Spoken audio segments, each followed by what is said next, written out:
La mesure énergétique, c'est un outil. Donc comme tout outil, il est utile s'il est adapté à un besoin et s'il est conforme en face au temps et aux compétences pour l'utiliser. Alors en amont même de la conception du travaux, on peut utiliser la mesure énergétique. Donc on va étudier par la mesure ses consommations de départ et les paramètres qui ont une influence sur ces consommations, de manière à bien clarifier le panorama de départ et également de manière à pouvoir aider à la conception en injectant des bonnes hypothèses dans les calculs et la modélisation.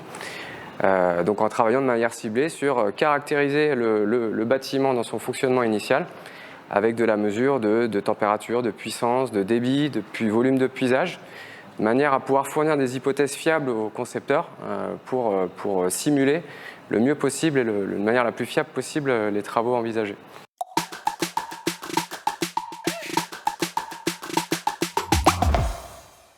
Donc on va collecter et recueillir un spectre assez large de données possibles qu'on va pouvoir regrouper en deux familles.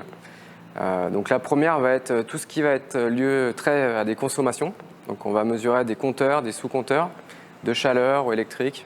Et ensuite on va aussi s'attacher à mesurer et collecter un certain nombre d'autres données qui vont plutôt être des paramètres explicatifs, des données météo, des températures ambiantes, de l'hygrométrie, des températures techniques de fluides sur les réseaux de distribution, des débits d'air, des puissances appelées et tout ce qui a lieu aussi autour de la qualité d'air intérieur, donc des mesures de CO2 par exemple ou de polluants qui vont nous permettre d'évaluer le fonctionnement des différents systèmes et l'impact qu'ils peuvent avoir sur les consommations.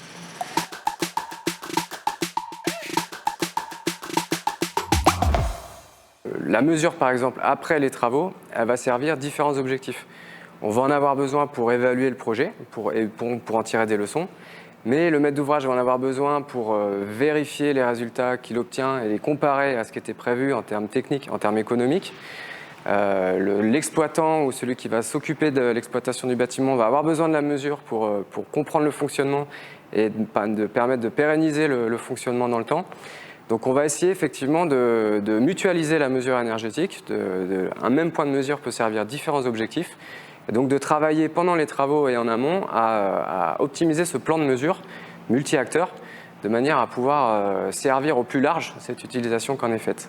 Et après, nous, on s'attache beaucoup à valoriser les résultats des campagnes de mesure pour les transmettre et pour faire progresser la filière bâtiment dans son ensemble, parce qu'on apprend tous et on apprend énormément en faisant de la mesure énergétique, donc via des plans de formation ou via des séminaires de restitution ou des ateliers avec les différents acteurs professionnels. Et on va tirer les leçons de ce qu'on mesure, de ce qu'on regarde, de manière à pouvoir faire progresser un peu l'ensemble des maillons. Oui, aujourd'hui, il y a une approche environnementale qui permet de pousser à la rénovation complète et performante.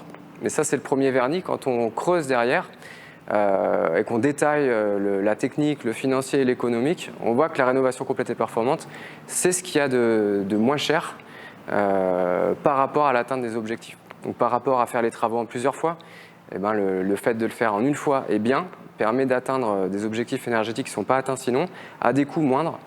Donc ça, ce n'est pas un aspect militant, c'est un optimum technico-économique.